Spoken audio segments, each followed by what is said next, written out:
कि अरे हुई प्रसन्न दीन हो तुम दाना,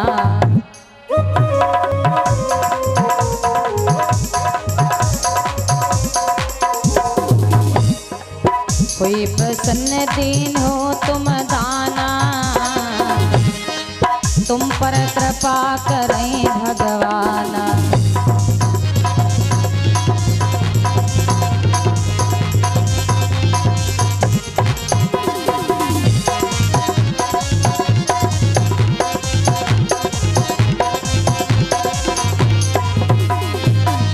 प्रेम से बोलो गणेश भगवान की बहुत बहुत आशीर्वाद है समझदारी भक्तों के लिए।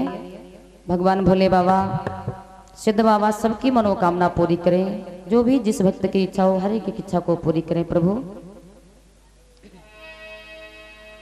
आइए ध्यान देना, अब सत्राजित तो जहां मणि को डाल करके भगवान कन्हैया की सभा में पहुंचा, मेरे भगवत प्रेमियों जो साथ में भगवान कन्हैया के बैठे थे बोले प्रभु अरे उधर निगाह करो देखो कौन चला आ रहा है। तो भगवान ने जब देखा सबकी नजरें एकदम से फटी रह गई। भगवान विचार करने लगे ये सत्राजित अहंकार वश चला आ रहा है तो चलो इसका अहम हम चूर्ण करते हैं। भगवान ने क्या किया, कोई कहता है चंद्रमा पृथ्वी पर आ रहा है, कोई कहता है शेषनाग अपने फन पर मड़ियों को रखे हुए चले आ रहे हैं, तो कोई कहता है कि शायद भगवान की कोई माया पृथ्वी पर आ रही है। जिसको जो मन वो कहता जा रहा है। भगवान चुपचाप सुनते रहे, लेकिन भगवान ने अंत में किया क्या, भगवान ने अपना जादू चलाया है। क्या चलाया कि मोहनी ने मोहने माया से उस मणि को जुगनू बना दिया।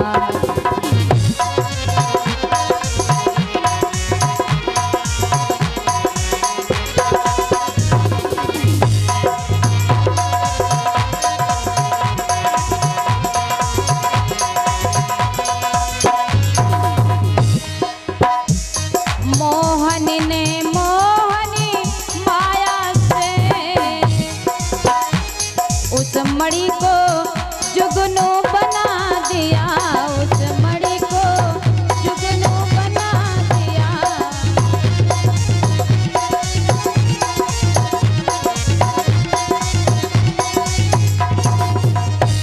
उस मणि को जुगनू बना दिया। मोहनी ने मोहन माया से उस मणि को जुगनू बना दिया।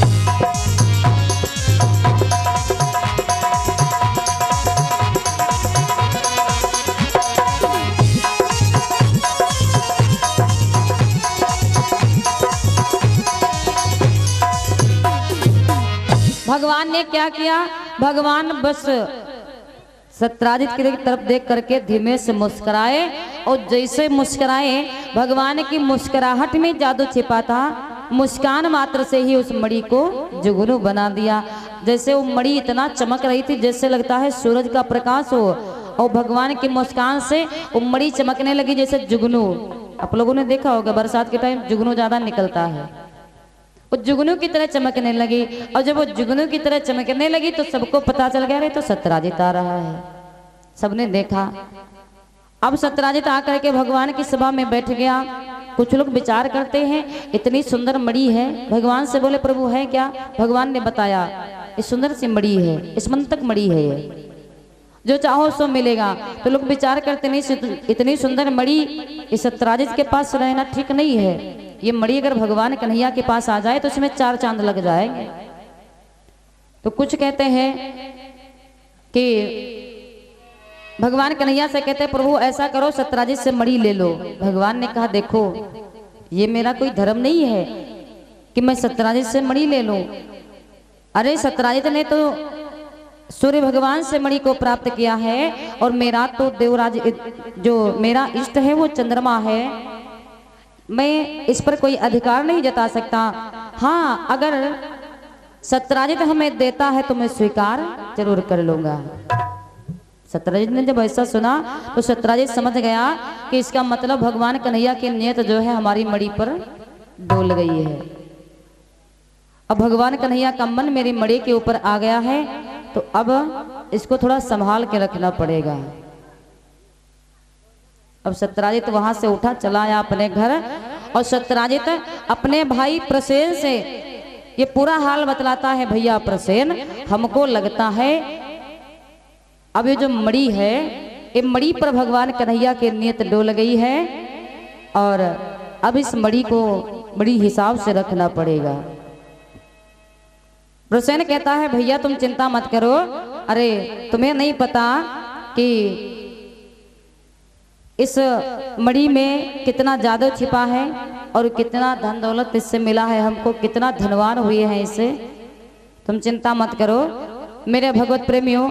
इधर होता क्या है, प्रसेन और सत्यराजित की बातें होती हैं। सत्यराजित प्रसेन से कहता है भैया ये बात हमारे तुम्हारे बीच में ही रहनी चाहिए, बाकी कोई किसी को पता न चले।